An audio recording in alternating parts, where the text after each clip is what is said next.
안녕하세요. 말과 글입니다. 나무늘보 인형이네요. 무척 게으르죠. 진짜 게으른 건지 느린 건지 그거는 잘 알 수가 없는데 오늘은 이 나무늘보와 같이 게으름 피우는 그런 내용을 가지고 공부를 해볼게요. 지난 시간까지는 글감을 어떻게 선택할 것인가, 어떻게 글감을 잡을 것인가에 대해서 공부했다면은 오늘은 한 가지 글감만 선택해서 글을 집중적으로 쓰는 방법에 대해서 말씀드리도록 하겠습니다. 글감은 한 가지만 선택해야 됩니다. 자, 문제 한번 드려볼게요. 여러분이 한번 맞춰보세요. 다음 필기구 중 머릿속에 그림이 잘 그려지는 것은 몇 번일까요? 1번 연필, 2번 연필, 볼펜, 사인펜, 샤프, 색연필. 자, 1번과 2번 중에서 머릿속에 어떤 것이 그림이 잘 그려지세요? 정답은 1번입니다. 자, 그 이유는 무엇이냐 하면은요. 1번은 연필 딱 한 개죠. 단순하니까 머릿속에 그림이 잘 떠올라요. 그렇지만은 2번은 필기구가 5가지나 되죠. 이렇게 많으니까 외우기도 힘들고, 연필을 머리에 떠올린 다음에 볼펜을 생각하려고 하면은 그림이 겹치죠. 사정이 이러니까 그 다음에 있는 사인펜이나 샤프나 색연필을 떠올리는 것은 더 어렵습니다. 그렇기 때문에 생활문의 글감은 한 개만 써야 됩니다. 자, 생각해 보세요. 머릿속에 연필 한 개를 떠올리는 것이 더 쉽죠. 자, 이야기도 한 가지만 한다면 글을 쓰는 한 가지로 글을 쓴다면은 글을 읽는 사람은 글을 쓴 사람이 무슨 말을 하려고 하는지 쉽게 알 수가 있겠죠. 자, 그렇기 때문에 단순하게 한 가지만 글감 한 가지만 콕 집어가지고 그것을 집중적으로 쓰면은 읽는 사람은 훨씬 더 쉽게 그 내용을 파악할 수가 있겠죠. 그래서 글감은 한 가지만 선택해야 된다는 겁니다. 또 문제가 있네요. 다음 글에 1번, 2번, 3번, 4번, 5번 중에서 중심 글감은 어떤 것일까요? 생각해 보면서 읽어보시기 바랍니다. 중심 글감 찾아보세요. 나가기 귀찮다. 만날 게으름만 피우던 사람이 있었다. 부인에게 명주 2필과 단량을 받아 소를 구해 오겠다고 하며 집을 나섰다. 그러나 게으름뱅이는 이것으로 편히 놀다 올 생각이었다. 어느 날 어떤 할아버지가 준 소탈을 쓰고 소가 되었다. 그동안 게으름을 피운 것을 후회했다. 그 할아버지가 물을 절대로 먹지 말라고 한 것이 생각났다. 물을 먹으니 다시 사람이 되었다. 그 후 부지런하게 살았다고 한다. 모두 게으름 때문에 생긴 일이었다. 게으름에 관한 이야기, 관심 끌기를 썼네요. 앞에다가. 지난주 화요일이었다. 아침에 눈을 떴다. 하지만 그날따라 몸이 너무 무거웠다. 방학이라 그런지 일어나기도 싫고 그냥 누워만 있다가 9시쯤 일어났다. 아무것도 하기 싫었다. 누워서 핸드폰만 했다. 갑자기 전화가 왔다. 친구였다. 요한아, 이따가 제노 가자. 친구가 PC방 가자고 했다. 귀찮았지만 친구가 가자고 해서 간다고는 했다. 귀찮은데 2시에 가자. 오케이. 먼저 가서 있을게. 약간 아점인 듯한 점심을 11시에 먹었다. 또 누워서 게임하고 있었다. 엄마가 말을 했다. 요한아, 누나랑 서윤이랑 같이 도서관에 갔다 와. 고모네가 지금 우리 집에 와 있다. 고모네랑 시간을 보내라고 도서관에 가라고 한 것이다. 굉장히 귀찮았다. 오늘 엄마가 말했다. 응, 누나랑 서윤이랑 같이 가. 내가 엄마에게 말했다. 오늘은 뭔가 그냥 집에서 쉬고 싶은데 내일 갈게. 엄마가 대답했다. 그럼 내일은 꼭 가야 돼. 다음 날도 가기 싫었지만 대답은 했다. 2시에 제노로 갔더니 애들이 많았다. 의자에 딱 앉았는데 게임하기도 귀찮았다. 애들한테 게임을 한 판 돌리라고 하고 쉬었다. 다시 한 판을 하고 2판을 하고 3판을 하니 애들이 가기 시작했다. 나는 조금 있다가 간다고 또 게으름을 피우고 싶었다. 하지만 친구랑 집이 같은 쪽이라 그냥 같이 왔다. 집 와서도 피곤하기도 하고 귀찮고 짜증도 조금 나는 것 같았다. 그래서 누워 있다가 8시에 저녁을 먹었다. 숙제하고 게임하고 누워 있었다. 하루를 굉장히 게으르게 보냈다. 이렇게 게으름을 피우면 소처럼 될 수도 있겠다는 생각이 들었다. 게으름뱅이는 게으름을 피우다 소탈을 쓰고 소가 되었다. 나도 도서관에 가지 않으려고 하루 종일 게으름을 피웠다.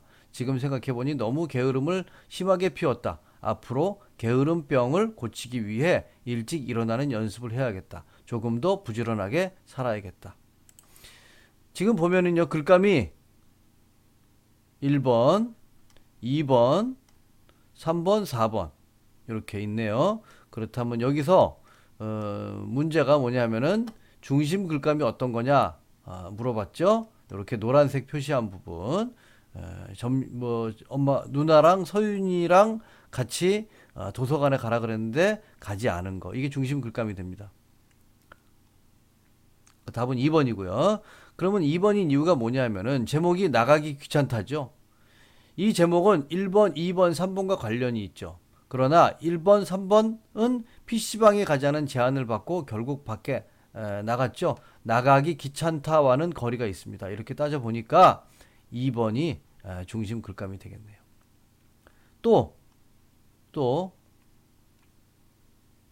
자, 글감의 분량이 가장 많아요. 우리가 대화를 할 때에도 자신이 관심이 있는 분야의 이야기를 많이 하죠. 이 글에서도 2번이 이가 가장 관심이 있는 일이기 때문에 무의식 중에 많이 쓰게 된 거죠. 자, 중심 글감이 2번인 세 번째 이유는 오는 글감이 아니라 생각이죠. 5번에 나타난 생각은 1번, 3번, 4번 글감에 대한 것이 아니죠. 2번의 글감에 대한 생각을 쓰고 있어요. 이 수필의 글쓴이는 처음부터 이에 대해서 쓰고 싶었어요. 하지만 수필을 잘 쓸 줄 몰라서 귀찮았던 하루 일과를 모두 다 써버린 거죠. 자, 문제점은 뭘까요? 이 글의 문제점은 아침부터 저녁까지 귀찮았던 하루 일과를 시간 순서대로 모두 나열하고 있다는 거예요. 수필을 이렇게 쓰면 글쓴이가 진짜 하고 싶은 말이 무엇인지 알 수가 없어요. 글감은 가급적이면 하나를 골라서 그것을 집중적으로 써야 글쓴이의 의도를 잘 드러낼 수 있습니다. 자, 그럼 이걸 어떻게 해결해야 되냐? 글감은 한 가지만 써야 돼요. 글감을 여러 개 쓰면은 글쓴이가 무슨 말을 하려는지 읽는 사람은 제대로 알 수가 없어요. 이런 경우 가장 중요하게 생각하는 사건이 무엇인지 아이에게 물어보세요. 글감을 정했으면은 그것을 아주 자세하게 쓰도록 알려주세요. 아울러서 이에 따른 깨달음도 적도록 가르쳐 주세요. 위의 수필은 아래와 같이 1, 3, 4를 과감하게 생략하고 2번을 극대화시키는 방법으로 고치면 좋겠습니다. 자, 그러면 고친 거 한번 볼게요. 나가기 귀찮다. 만날 게으름만 피우던 아저씨가 있었다. 부인에게 명주 2필과 단량을 받아 소를 구해 오겠다고 하며, 이건 지워야 되는데, 이렇게 집을 나섰다. 그러나 게으름뱅이는 이것으로 편히 놀다 올 생각이었다. 어느 날 어떤 할아버지가 준 소탈을 쓰고 소가 되었다. 그동안 게으름을 피운 것을 후회했다. 그 할아버지가 물을 절대로 먹지 말라고 한 것이 생각났다. 물을 먹으니 다시 사람이 되었다. 그 후 부지런하게 살았다고 한다. 모두 게으름 때문에 생긴 일이었다. 지금 여기서는요, 많은 사람이 알고 있는 이런 전래동화 이야기, 게으름을 피웠던 전래동화 이야기를 하면서 사람들의 시선을 끌죠. 사람들은 나의 이야기에 관심이 없어요. 그러니까 모두 다 알고 있는 이 이야기를 통해서 사람들의 시선을 끄는 거예요. 그래서 그러면 이 글을 본 사람들은 어떨까요? 이거 나 아는 이야기인데 하면서 관심을 갖겠죠. 그래서 이것을 관심 끌기라고 합니다. 이렇게 관심을 끈 다음에 자기 이야기로 슬쩍 넘어가는 거예요. 자, 1번 글감이네요. 1번 글감이 줄었어요, 확. 지난주 화요일이었다. 아침에 눈을 떴다. 하지만 그날따라 몸이 너무 무거웠다. 방학이라 그런지 일어나기도 싫고 그냥 누워만 있다가 9시쯤 일어났다. 아무것도 하기 싫었다. 누워서 핸드폰만 했다. 약간 아점인 듯한 점심을 11시에 먹었다. 또 누워서 게임하고 있었다. 이렇게 게으름을 피우면 소처럼 될 수도 있겠다는 생각이 들었다. 여기 소처럼 될 수도 있겠다. 이거는 여기서 한번 거론했죠. 그것을 다시 한번 거론한 겁니다. 엄마가 말을 했다. 요한아, 누나랑 서윤이랑 같이 도서관에 갔다 와. 고모네가 지금 우리 집에 와 있다. 고모네랑 시간을 보내라고 도서관에 가라고 한 것이다. 굉장히 귀찮았다. 오늘 엄마가 말했다. 응, 누나랑 서윤이랑 같이 가. 내가 엄마에게 말했다.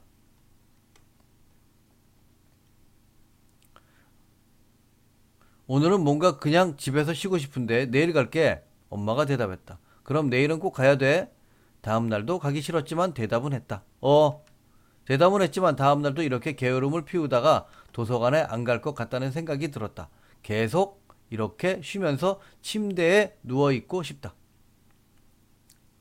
싶었다죠, 싶었다. 이제 마무리예요. 1번 있고 2번 있고 3, 4번이 과감하게 생략됐어요. 그러면 이것만 봤을 때 글 읽는 분들은 어떤 생각을 해요? 지금 누나랑 서윤이랑 도서관 가라고 했는데 안 간 거, 게으름을 피운 거, 이 생각만 머릿속에 들어가 있죠. 이렇게 하나의 그림, 이 선명하게 그려지도록 써야 됩니다. 그 다음에 마무리예요. 자, 앞에서 게으름뱅이 이야기했죠. 자, 이걸 다시 이야기하는 거예요. 그러면서 자기 경험과 비교, 대조하는 거죠. 게으름뱅이는 게으름을 피우다가 소탈을 쓰고 소가 되었다. 나도 도서관에 가지 않으려는 게으름을 피웠다. 지금 생각해보니 너무 게으름을 심하게 피웠다. 앞으로 게으름병을 고치기 위해 일찍 일어나는 연습을 해야겠다. 조금 더 부지런하게 살아야 되겠다. 자, 이렇게 마무리가 되겠네요. 그러니까 오늘 뭘 배웠냐 하면은 글감은 하루에 한 가지, 하루에 한 가지가 아니고 한 가지로만 쓰라는 거죠. 왜냐? 여러 가지로 쓰면 읽는 사람이 도대체 뭘 쓰려고 하는 거야 하고 알 수가 없어요. 그래서 한 가지 글감을 한 가지만 잡고 그것을 집중적으로 써야 한다는 거 말씀드렸습니다. 자, 오늘은 여기까지 하겠습니다.